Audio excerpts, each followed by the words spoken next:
Few days ago, John was sitting on his bed, looking at his phone. A friend had invited him to a birthday party. The party was 4 days away. Most people would read the message and move on. John didn't.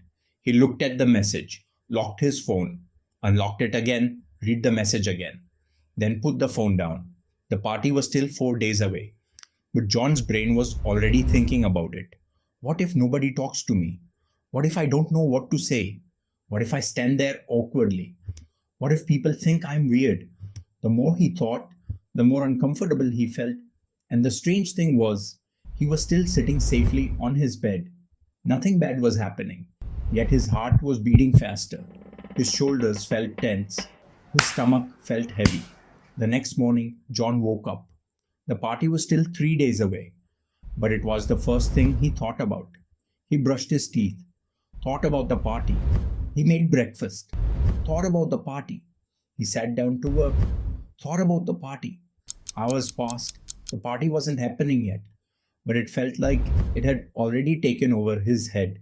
And this wasn't unusual. John did this all the time. A friend took too long to reply to a message. John thought about it. His manager said, "Let's talk tomorrow." John thought about it. Someone looked serious during a conversation. John thought about it. A small problem appeared, and John's brain stayed with it for hours, sometimes days. At first, John thought this was useful. After all, thinking helps people prepare. Thinking helps people learn. Thinking helps people avoid mistakes. So, why was he feeling worse? One evening, John sat at his desk with a notebook. He decided to write down his thoughts. The first thing he wrote was, "What if nobody likes me?" Then he wrote another, "What if I embarrass myself?" Then another, "What if I don't know what to say?" Then another, "What if people judge me?" A few minutes later, John looked at the page and noticed something. Every sentence started with a question, not an answer, a question. He kept asking himself things, but he wasn't answering them. And suddenly, he understood why he felt exhausted. Every day, his brain was creating more questions without finishing the old ones. So John tried something different. Beside every question, he wrote one answer, just one. What if nobody likes me? Then I'll talk to somebody else. What if I embarrass myself? Then there'll be silence for a few seconds. What if I don't know what to say? Then I'll just show my interest in learning about that topic. What if people judge me? People judge people, that's normal. As John wrote, something changed. The questions felt smaller, not because they disappeared, because they finally had answers. For the first time, John started feeling better. But a few days later, the worries returned. While he was working, while eating lunch, while walking outside, while lying in bed, the same thoughts, again and again and again. At first, John felt frustrated. He thought he had failed. Then one evening, he opened that notebook again and started writing. What if they talk about me? What if they don't like me?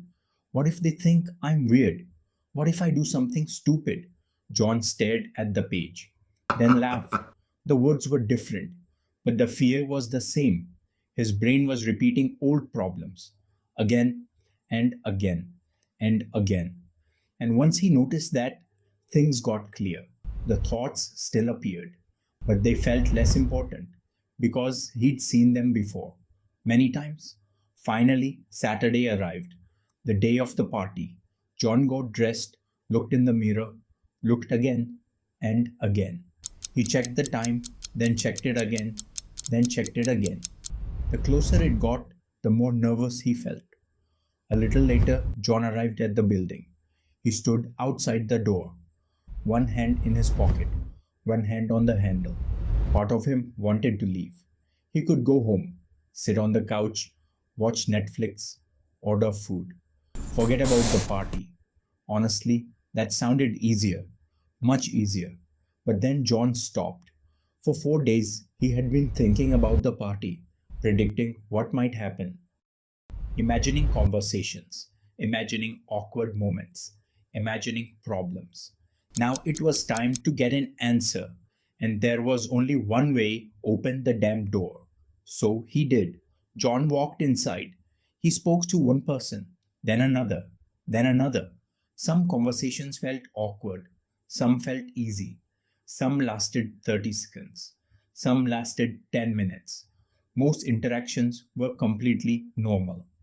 A few hours later, John was walking home, and he realized something. Almost everything he'd worried about never happened. The awkward moments, there were a few, but they were small, very small. Nobody cared as much as John thought they would. Most people were busy thinking about themselves. And that's when John finally understood something. Overthinking isn't useless. That's why our brains do it. It helps us prepare, it helps us learn, it helps us notice things we might otherwise miss. The problem starts when thinking never ends, when preparation turns into avoidance, when we spend so much time thinking about something that we stop doing it.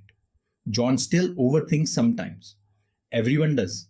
The difference is he no longer treats every thought as a fact because he understands that predictions are not reality.